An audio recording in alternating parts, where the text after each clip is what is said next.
going to bring on a daughter of the soil, has been serving Eastern North Carolina for nearly a decade in the North Carolina State Senate. She has been doing the work from the legislative floor that has helped make and bring change to black and brown people across this state. We owe her the respect. This is a sister's moment, y'all.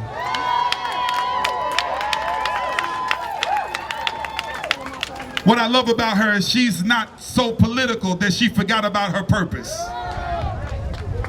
She's not only been on the legislative floor, she's been in the streets all across North Carolina shouting Black Lives Matter. Let's hear it for Senator Erica Smith.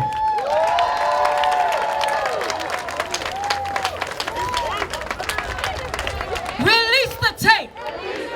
The real tape. The whole tape. Release the tape. Say his name. Say his name. Say his name. I'm Erica Smith. I stand with you in solidarity. How long are we gonna allow unarmed black men and women to be shot down by the very ones who are supposed to protect them? We can't wait another day.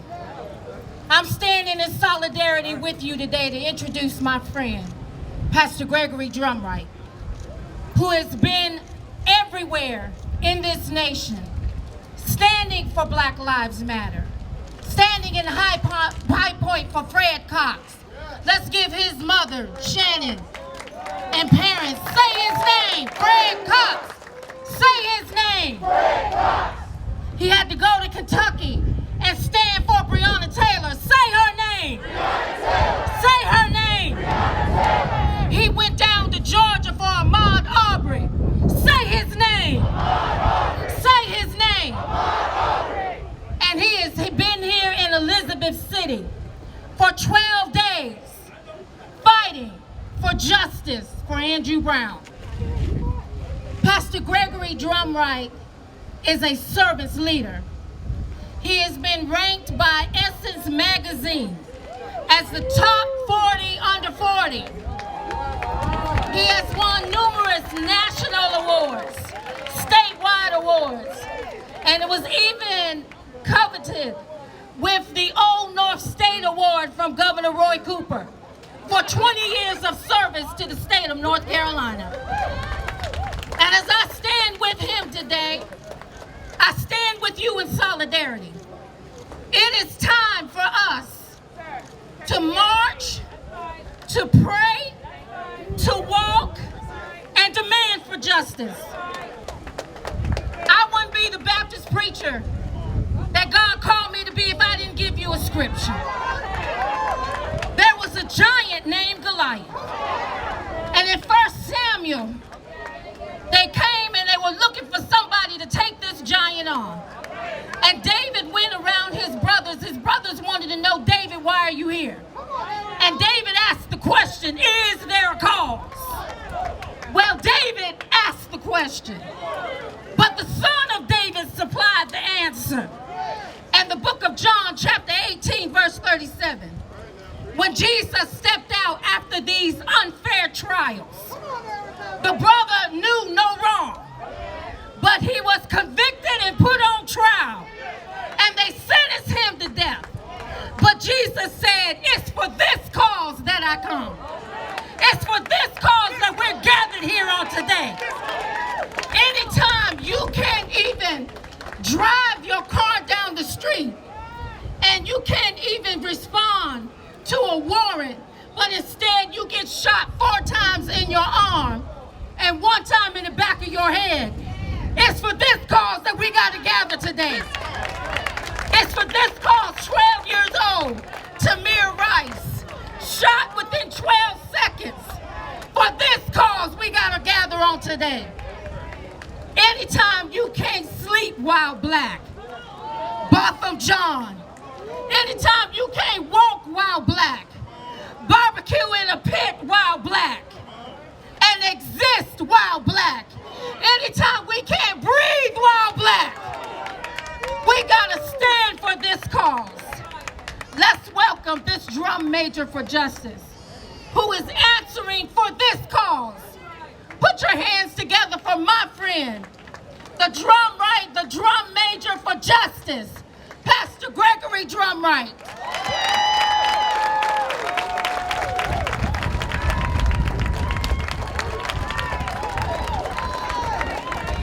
Sisters is looking real good in this moment.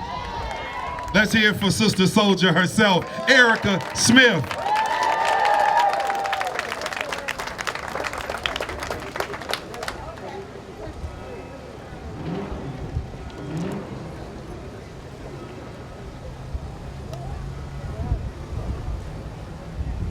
The mayor said it's a state of emergency. Once again, just like in Graham, North Carolina, when we rolled into town, Dr. Barber, it was under a state of emergency. Black and brown folks know a whole lot about living under a state of emergency. See, that's not a warning for us. That's a reality for us. As black men have to hear from our mothers and our fathers, be safe when you get in your car. Call somebody when you see them blue lights. Just do what he said, even if you ain't doing nothing. Because our reality is that Andrew Brown was living under a state of emergency long before they killed him in his own yard. He was born into a state of emergency. And when we leave here tonight, we'll still be in a state of emergency. We don't need no political declarations over a state of emergency. What we need is an entire resanitization of this political system that has over-criminalized and over-policed black and brown bodies for all too long. White crime is normalized. Black crime is sensationalized. Andrew didn't have a gun. George Floyd didn't die because of a medical emergency. Breonna Taylor did not have any drugs in her house. Tamir Rice had water in that gun and not bullets. Ahmaud Arbery was jogging in his own neighborhood, not stealing from the houses and homes. What's going on is in fact a state of emergency. We're okay with that, right? But you don't need to be declaring it to the people that's been in these streets. You need to declare it to the people that's been in these office buildings. You need to declare it to that sheriff's office. You need to declare it to the district attorney and the county attorney. You need to declare a state of emergency to the system of white supremacy that has kept its knee on our necks for all too long. You need to let them know your time is up. You need to let them know the people of Elizabeth City and those of us who are wrapping around Elizabeth City are not going to let the pressure up. You need to let them know after the funeral we ain't going nowhere. We're going to keep driving 4 hours from Greensboro, 5 hours from Charlotte and Durham and Raleigh. We're going to keep the pressure going. We're going to make sure that we keep our knee on your neck so that you will understand that you're about to go into cardiac arrest.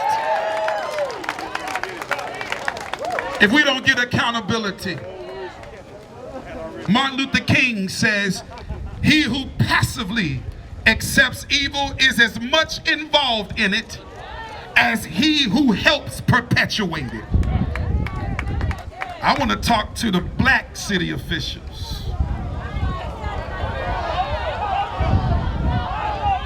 Because there's some black commissioners too. Oh, y'all don't want to talk like that.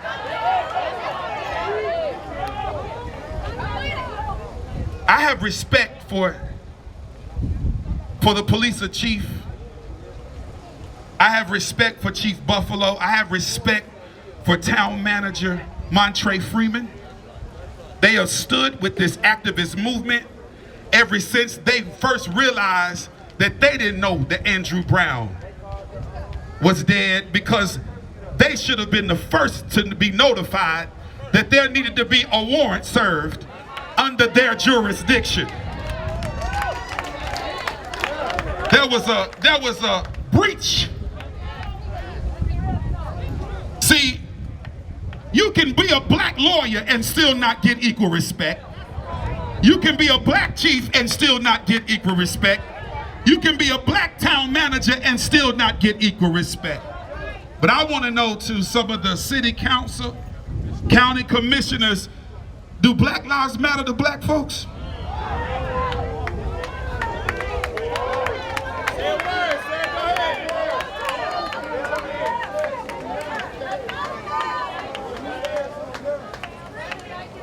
God has blessed me, God has favored me, but I was born in Section 8 apartments, Tucker Street apartments, Burlington, North Carolina. I come up was a trailer park. I want you to know I came from the bottom, and even where we are, my mama said, baby, we still poor. Because we black in America. We ain't got our 40 acres and a mule yet. But I want to talk to the black county officials that have not said anything about Andrew Brown. We need some accountability from you too. Because surely the majority of black folks in Elizabeth City voted you into those offices. I want to talk to black folks that are turning on black folks.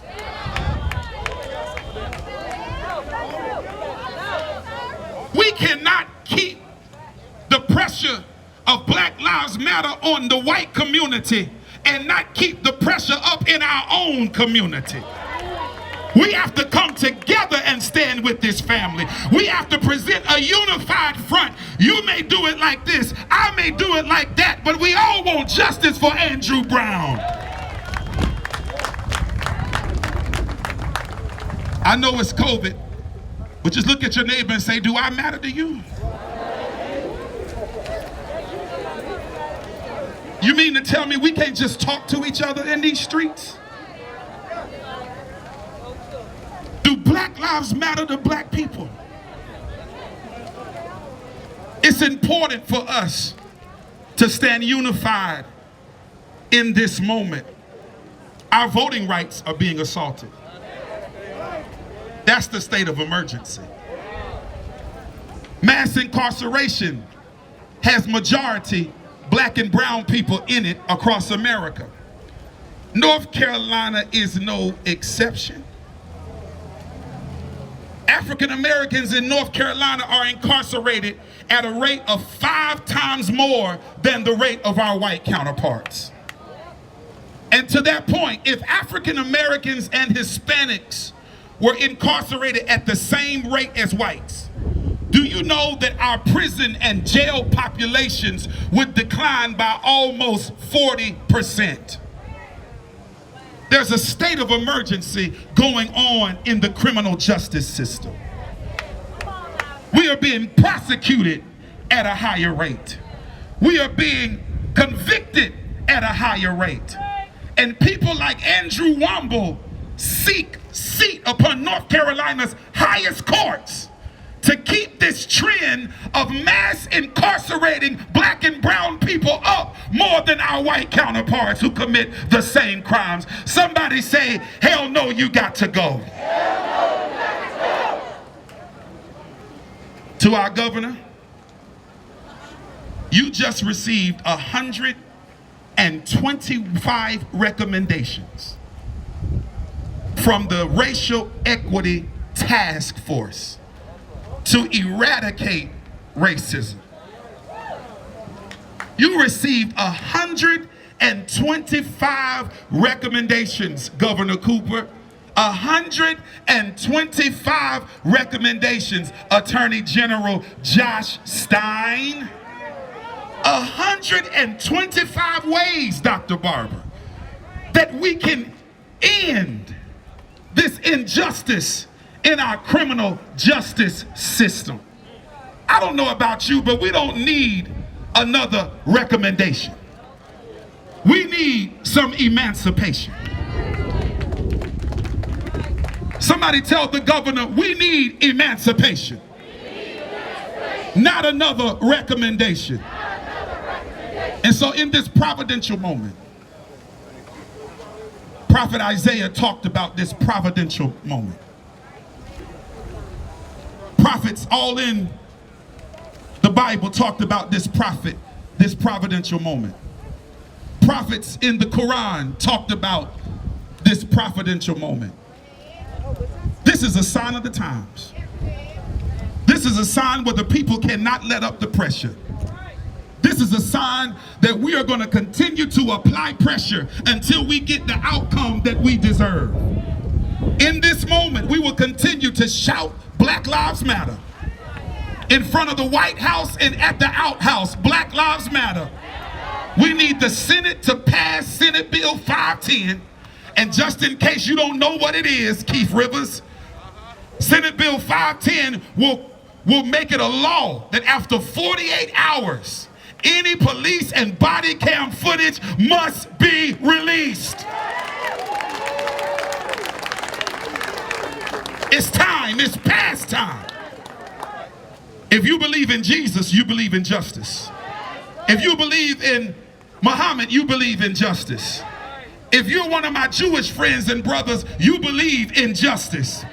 If you don't believe in anything, you may be agnostic, but you out here standing with the Brown family, standing with this team, standing with these generals, then you also believe in justice. Elizabeth City, there's a storm out on the ocean, and it's moving this old way.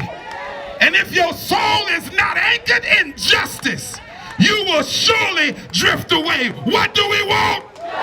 And when do we want it? What do we want? And when do we want it? What do we want? When do we want it? Justice for the next generation. Justice for the next generation. We ready. We ready. We ready for change. Come on, everybody. We ready. We ready. We ready for change. A little louder, please. We ready. Come on, everybody. We ready. I don't hear you over there. For change. We ready. We ready. We ready for change. One more time, help me say, we ready. Say what? Say what? We